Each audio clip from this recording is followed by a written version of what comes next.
Mungkin Anda menjadi takut, jadi khawatir karena mendengarkan perkataan antikristus yang sering disebutkan dalam literatur eskatologi. Dan banyak film yang menggambarkan akhir zaman ini dengan orang-orang yang jahat dan mengerikan.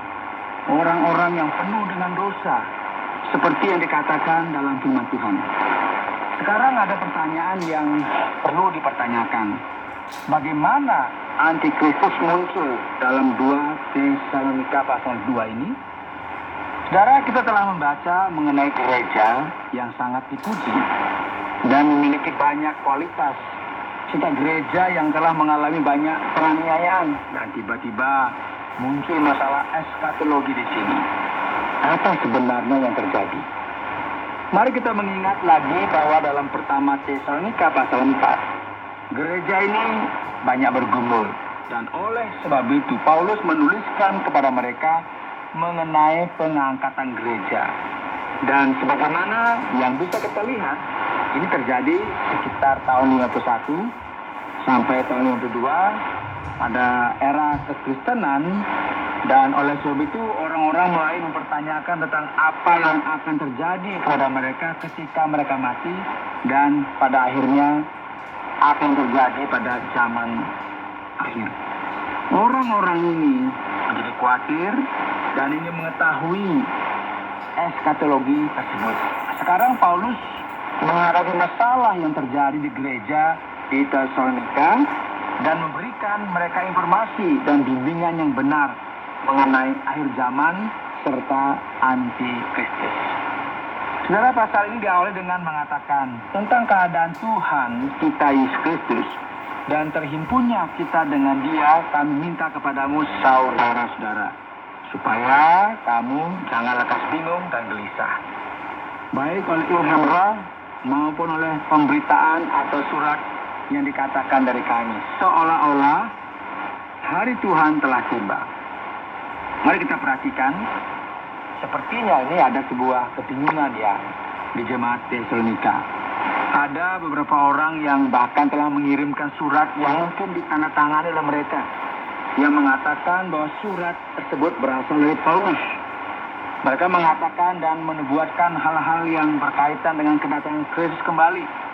Mereka mencoba untuk memberikan informasi mengenai hal ini kepada jemaat yang ada di sana, yang mencoba memusingkan kepala mereka. Secara umumnya jika seseorang berkata bahwa Yesus akan datang kembali 1 minggu lagi atau mungkin 1 bulan lagi, tentu ini akan mengganggu kehidupan setiap orang. Ada beberapa orang yang berkata bahwa hari Tuhan telah datang. Yang lain berkata hari Tuhan akan datang. Oleh sebab itu Paulus menjelaskan, mengajar dan membimbing dengan benar kepada jemaat yang ada di Tesalonika berkaitan dengan masalah ini. Mari kita perhatikan saudara. Mungkin saudara akan bertemu dengan orang yang fanatik, yang berbicara mengenai nubuatan dan mencoba berkata bahwa hal ini berarti itu. Jadi ini merupakan hal yang penting sekali dan kita juga harus berhati-hati saudara. Ini merupakan orientasi dalam kitab 2 Tesalonika pasal 2. Perhatikan saudara firman Tuhan, janganlah kamu memberi dirimu disesatkan orang dengan cara yang bagaimanapun juga. Sebab sebelum hari itu haruslah datang dahulu murtad. Nah, murtad itu merupakan saat di mana banyak orang Kristen meninggalkan pesan Injil, sikap Kristen dan doktrin Alkitabiah. Dan haruslah dinyatakan dahulu manusia durhaka atau manusia yang berdosa yang harus binasa. Jadi hal pertama yang harus kita garis bawah di sini adalah bahwa sebelum kedatangan antikristus akan ada kemurtadan yang besar. Paulus pada dasarnya berkata, perhatikanlah, saatnya akan tiba, kalian belum melihat kemurtadan. Para pendosa, mereka yang ditentukan untuk dimusnahkan, orang itu akan menduduki tempat Kristus, namun ia bukanlah Kristus. Dan ia datang untuk kemurtadan ini. Dan bagaimana saudara sosok antikristus ini? Yaitu lawan yang meninggikan diri di atas segala yang disebut atau yang disembah sebagai Allah. Bahkan ia duduk di bait Allah dan mau menyatakan diri sebagai Allah. Nah, penting bagi kita cara memperhatikan hal ini. Siapa sebenarnya sang antikristus itu? Antikristus adalah seseorang yang menyatakan dirinya sebagai Kristus. Ia akan menempatkan dirinya di tempat Kristus. Ia akan menipu banyak orang, berbohong, orang yang pada akhirnya akan menganiaya jemaat Allah itu sendiri.